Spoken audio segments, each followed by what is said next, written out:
Hey everybody, I'm Rosalind, your friendly neighborhood landlord. Don't worry, I won't bite. Hey everybody, I'm Rosalind Resnick, the host of Your Friendly Neighborhood Landlord, the podcast where landlords and tenants talk about issues, break down barriers, and hopefully find some peace in this crazy world of ours. You'll learn how to find a landlord you can trust, how to save money on brokers' commissions, how to think like a landlord, and so much more. Welcome to the show.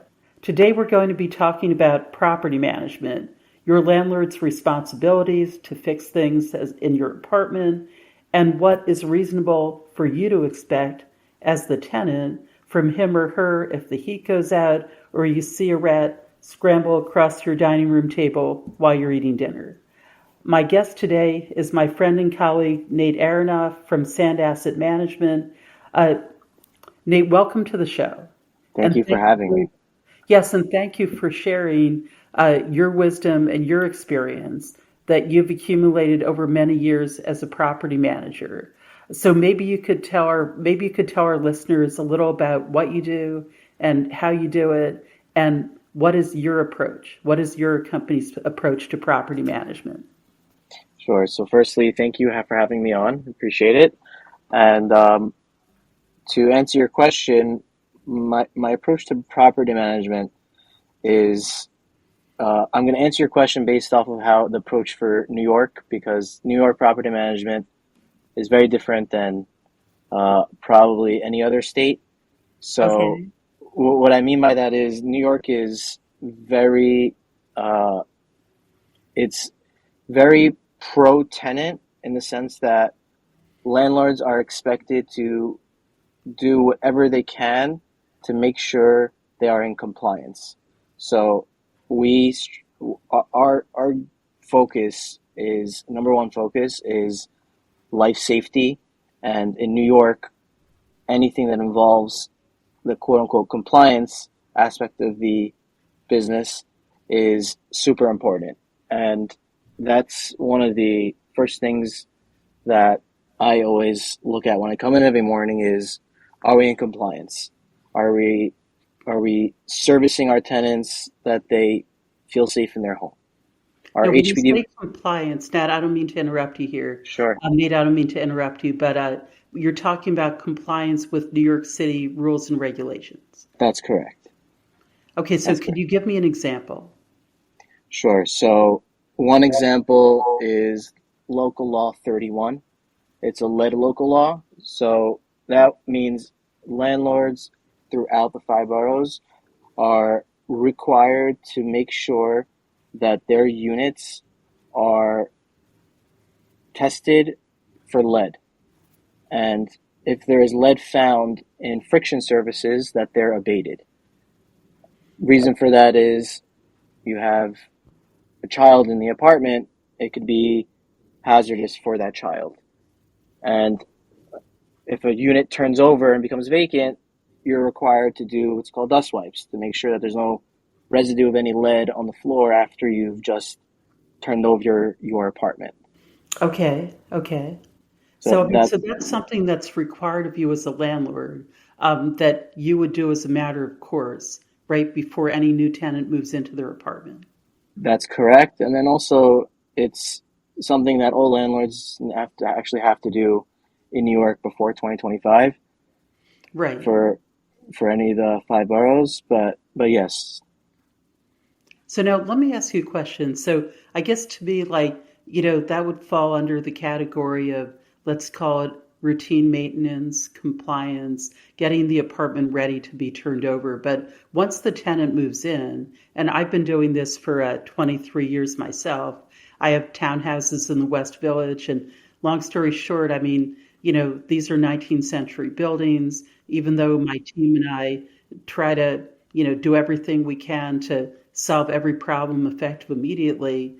Things are bound to happen. Like in the winter, for example, let's say there's a cold snap, there's a snowstorm, and the tenant loses heat in their apartment. Well, obviously, we try to jump on it effective immediately, but we have a plumber that we rely on. He's great, but I mean, we try to get somebody over there, and I realize that I'm a small landlord with a handful of buildings, but we try to get somebody over there, a plumber or handyman, to get the heat back on, within a couple of hours. But from what I understand, the city of New York actually gives a landlord 30 days to get the heat back on. So what is reasonable in your experience? So What is reasonable for a tenant to expect if the heat goes out? um, I think it depends on the situation on the heat. I've seen violations come in if a tenant doesn't have heat that Yeah. require you to certify that violation within 24 hours. So it really depends if it's like a full apartment issue or just like, let's say, one radiator is out. So if an entire apartment is out, I think it's reasonable for a landlord to get it back up ASAP. And what I mean by that is some things are just not in the landlord's hands. So, for example, if the boiler breaks, there's only so much a landlord can do. It takes time to get a new boiler, and in that situation, I've been in that situation. I would get space heaters and make sure that they have heat within 24 hours. Right, right. Because I mean, a lot of tenants have kids, and Of obviously course, they don't want their kids to go to bed cold. right. So whether it's something a landlord can or cannot fix, I think it's something like no heat, especially in New York when it gets really cold. It should be addressed within 24 hours. So let me ask you a question because we've both been doing this for a long time, as I said. Like, what would you consider, just to kind of set the tenant's expectations, what would you as a property manager consider to be emergencies, like a Hmm. heating outage where you have to jump on it right Right. away? And what are the kinds of things that maybe you wouldn't consider to be as urgent? That was a good question. What I would consider an emergency is you want me to give you some examples or Yeah, yeah, just give like, me an yeah? example. So definitely heat is one. I would say anything of like major pests, so like rats or mice, I would say it should needs to be addressed right away. Um, an issue with lead or mold in the apartment, I would consider an emergency, especially if you have children in the apartment. Okay. Major leaks, so I've seen tenants have like a basically look at what looks like a shower coming into their kitchen because upstairs left their faucet running. So something like that is an emergency. You have a major leak, you got to address it. But Nate, here's the thing though. I think we both know, I can tell you, from my experience, even though I'm a property manager, super handyman, the long story short is that even though we've got a great team, somehow or another, it seems like most of these emergencies, they happen at night, they happen on the Yeah, weekends, they happen on New Year's Eve, they happen on Christmas, 4th of July. They happen at the exact of time when course, it's really hard to get somebody to go over there. So of what do course. you do? So, What do you do if like, it's like New Year's Eve? Like, how do you get somebody over there? And is it I even reasonable for the don't know if you tenant? remember, but during COVID, property managers were considered essential workers. Yes, yes. So for this reason, because emergencies happen and they need to be addressed. So um, what I do is I have a 24-hour service line. So my office is open from 9 to 5. So all maintenance and emergencies goes to my office. After hours, weekends, holidays, 24-hour call center who has a full list of superintendents at the buildings, plumbers, electricians, and they are there to take care of any of these issues and then fill me in as issues arise. Now, let me ask you because I remember when I bought my first townhouse 23 years ago, right after 9/11. I was in the Ida Tech company. Before that, I was in the email marketing business. So I used to have all of my tenants email me. And that was great because, email's like still a great communications tool. And then you could search your sent mail. But Of the long course. story short is I would say like over the last 5 or 6 years, hardly any tenants want to email us anymore, right? I mean, everybody's texting us.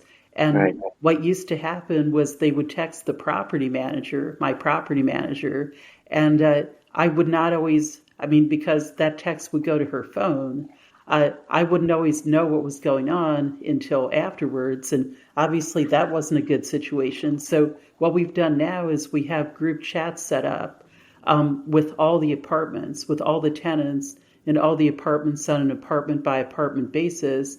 And this way, it's like, my property manager is on the chat, I'm on the chat, the tenants are on the You chat. have these chats on like iMessage or WhatsApp, or is it a third party platform? No, no, I mean, we're just like, we're not using a third party platform, we're just using our iPhones. Got it. So, I mean, so it's great because we find out instantly what's going on.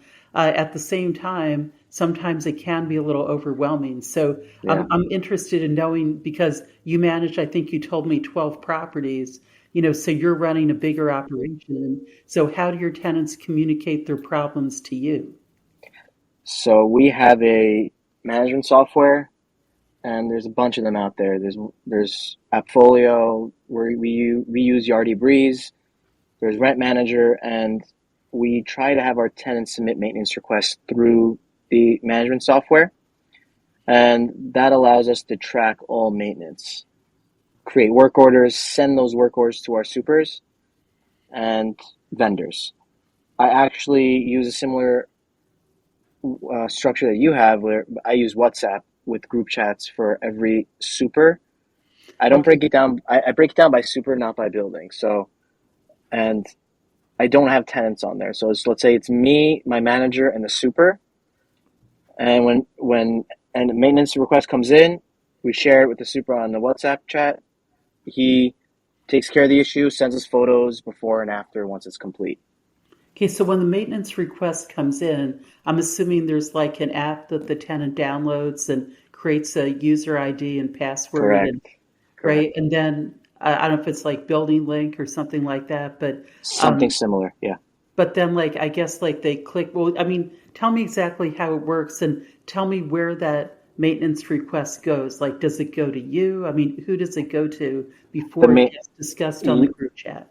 the maintenance request will go to the maintenance team. So whoever is on the maintenance team for Okay, that property will get a notification. 123 Main Street, Apartment 1A submitted a maintenance request, okay. and then everyone on the team can see it and update it, download the maintenance request, and share it with whoever they need to share it with. Okay, and then how does the tenant know? Because, like, I mean, maybe I spoil my tenants. I don't know. Like, like last night at 10 o'clock, like we were responding to what you call a maintenance request. So I Right. guess our tenants are kind of spoiled, but how does the tenant know that somebody on your team has received the maintenance request and now they're following up and So now they're going to do something? we have a 24-hour response time, meaning we get a maintenance request, we're reaching out to the tenant to schedule or to let them know we received their maintenance request within 24 hours, that same day. Okay, but what if it's an emergency?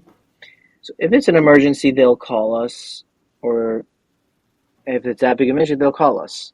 If it's something that's not as a big, like not a major emergency but urgent, they'll send a text message or they'll send an email. They'll go whichever way they can to get in touch with us. Okay, and because in the event of like, we were talking about a heating outage before, but Yeah, like let's say there's a leak. All of a sudden, like there's an apartment that's getting flooded. We had a situation like that where actually I talked about this uh, in my first episode where a tenant walked in from a trip and all of a sudden like he saw that his apartment was being destroyed by water because the pipe in the apartment upstairs froze and burst because those tenants turned off their heat and went out of town. I mean, like, how do you deal with something like that? um, I mean, for emergencies, we try to get them obviously to call the emergency super, but Okay. or call us. And if there's an issue with access, listen, it's an emergency and it's an emergency. So if, let's say the super has a key, we would just request from the tenant, we have an emergency leak. Can we let ourselves in to inspect the issue. And 9 out of 10 times they're going to say yes. Okay, got it. Yeah, because I mean, one of the things that I always say, just like Star Trek, the prime directive when you're a property manager, is you never ever go into a tenant's apartment without first obtaining their written permission, Correct. their advance written permission, Right. unless it's some kind of emergency. Right. I mean, even with emergency, you try to let them know. But if it's something like a fire, I mean, even the FDNY is going to break their door. They're not going to ask them.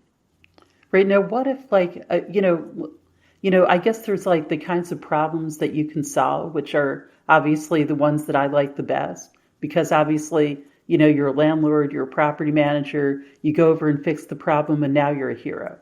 But then sometimes there's other problems, like for example, I mean, it's New York.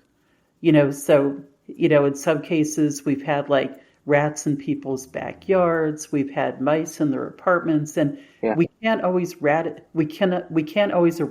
that 100%. So we have sometimes what we'll do is, I mean, we'll bring in our exterminator, and not just once, but we'll have them come in every month and refresh the bait stations, put down traps.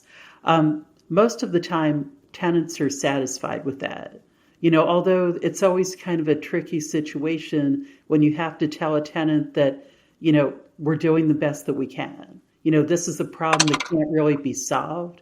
It can only be managed. I mean, so how do you handle things like that? So I won't really tell a tenant that I can't. This is an issue that can't be solved.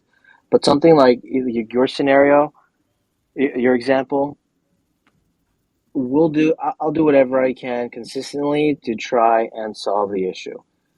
And if it continues to happen, I try to find the source of why it's happening all over and over again. So I'll use your example, the mice, right? So you send your exterminator, you have your base stations, you seal the holes, Right. but what's the source of the issue? Is the tenant leaving food out in the kitchen all day, every day?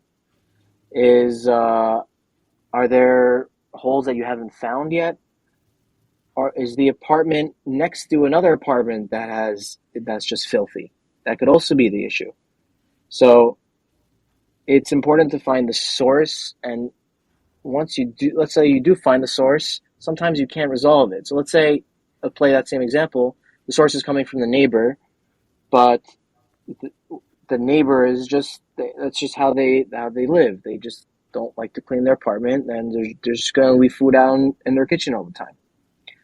So as I go back to what I said before, I never tell my tenants that I can't solve something. I'll just keep telling them I will do my best and do whatever I can to solve the issue. And continue to go base stations, speak to the tenant to try and maybe seal off their holes. And some things are hard and sometimes impossible to fix, but we do whatever we can to continue and try and solve them. Right. Although you and I both know that it's pretty hard to tell the tenants that the problem in their apartment is actually their fault. I would never tell somebody that it's their fault. Correct. But I'm just telling you from like a back end perspective of what So let me what ask we you, do. what would you like? Give me 3 tips. I mean, what would you advise a tenant to do who feels like he's not getting the service that he needs to have in his apartment? Because So I you mean, repeat the you're on the other side of the table, but yeah. yeah, I mean, there's some tenants who are pretty easygoing, and there's others who are more demanding, and rightly so. I mean, they're paying big money; they deserve to get the service that they're paying for. But at the same time, I'm all about communication, and for me, like my tenants, they're not just the people who are living there and paying the rent. They're friends, they're neighbors, and I always want to maintain a good relationship. So what advice would you give to tenants who want to get the best possible service in their apartment, but understanding, as you do as a landlord, that fixing every problem to their satisfaction is not always possible? So I would, for me, if I have a tenant who's polite, who is calm, and who communicates, that will allow me to continue to do it like above and beyond to service them and to have a relationship with them. But when you have a tenant who's off the bat calling you screaming that there's an issue, then for me it's like, okay, I just found out this issue this right now. What time and where can is this issue happening, so I can send somebody to fix it. So for me, having a tenant who communicates, who's calm, who's willing to do their part in providing access and communicating with ownership is a very important factor for that tenant landlord relationship. Yeah, no, Dave, I couldn't agree more. And, I guess one thing I'll say is that, I pride myself on being a calm, rational person, and you have to be in this business because you never know what's going to happen. And hey, it's New York. But the long story short is, yeah, I mean, I remember, my second, third year in the business. And anyway, I wasn't the experienced landlord that I am today, but I had this tenant who, like, every morning it was the winter, her heat was going out, it was this radiator. Anyway, she would call me at 7 o'clock in the morning every morning and start screaming. Right. And it's really hard to be screamed at. And Yeah. I remember saying to her, every minute that you're spending screaming at me about your heat is 1 minute that I am not calling the plumber. Right? So I've really had to put my foot down sometimes. And I could tell you there was another tenant that I had who'd been in one of my buildings for 4 years who was spending a lot of money. And, not only was she screaming at me, she was screaming at my staff. Long story short, she and her husband was a very nice guy, but she was like very demanding. Anyway, when I met with them to talk about their lease renewal, and they wanted to renew their lease for another 2 years and pay even more money, I said to her, listen, I'm not going to mention her name, but I said to her, listen, I'm not a hotel here, right? And I said, I have a small team of people, and clearly we are just not equipped to provide the level of service that you so obviously require. And then I told her that the new rent was going to be like X dollars more than she was paying now, knowing that she would have to say no to that. And I non-renewed her lease, and I moved on, and I found another tenant who was, who was a whole lot more cooperative. Right. So unfortunately, like in my case, like, that's something that, you never want to lose a tenant, but sometimes, there's a line and you have to draw it. I Of mean, course. how do you feel on your end? No, I mean, I absolutely agree, and it's it's something that I would handle the same way previously, but now the situation in New York is you can't non-renew a tenant. It's actually just as of this year I that know you good cause can eviction, call it right? I'm going to eviction. be talking about that on our next episode. This is a good Yeah, so segue. right, so it's if you get caught up with someone like that and you want to part ways, you can't. Well, I mean, I'm going to have to wrap this up in a few minutes, but, Sure. tell our listeners a little about good cause eviction because whoever's listening to this podcast, just so you know, we're going to be talking about that with James Nelson, who's a leading broker that I've known for years. We're going to be talking about that next week. So, Nate, maybe you could give us a little teaser. Sure, yeah. So good cause eviction, it what it is, the biggest thing about it is that landlords are required now, no matter free market or rent stabilized across the board, landlords must renew their tenants unless they have quote unquote what's called good cause. Hmm. What the definition of that is, I'll leave that up to the for the next podcast because there's a lot to it, Right. but that's one part of it. Another part of it is rent increases. Previously, a free market tenant, you could let's say you have a tenant who's paying 3,000 a month, and you want to raise their rent to 4,000 a month. Under good cause eviction, you won't be allowed to do that. There's a Well, maximum of, I believe, about 10%. So that's another major change under good cause eviction.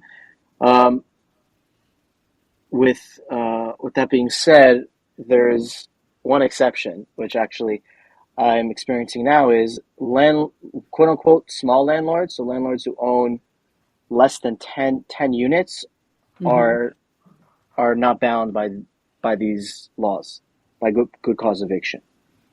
Right, right. But here's the thing, like even so, and like New York is a tough place to do business anyway. But having said that, I feel like the real solution to like out of control rent increases and predatory landlord behavior, I still don't think that the answer is for a tenant to call up and scream. Right? Right. I feel like cooperation between landlords and tenants, um, that's going to resolve the problem so much faster and so much more effectively. I 100% agree. And it's also like you have someone screaming, "Why are you raising my rent $1,000?"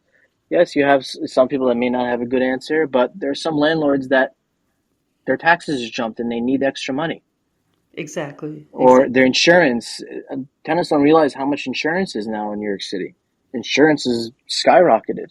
It's gone Property through the insurance. roof. Yeah, so that's why when you have tenants who are calm and collected and understanding, it just makes the job a lot that much easier. Exactly, exactly. So, Nate, thank you very much for joining us today and sharing your wealth of expertise. And thank you, everybody, for tuning in to Your Friendly Neighborhood Landlord. Again, I'm Rosalind Resnick, and I'll see you next Monday with a brand new episode about good cause eviction. So, if you'd like to listen to more of these informative podcasts that can save you time and money on your apartment, click follow or subscribe wherever you get your podcasts. And if you have a question that you'd like me to answer on the show, just shoot me an email at Rosalind, NYC. That's ROSALIND, NYC like New York City, at gmail.com. I'll see you next week. Bye.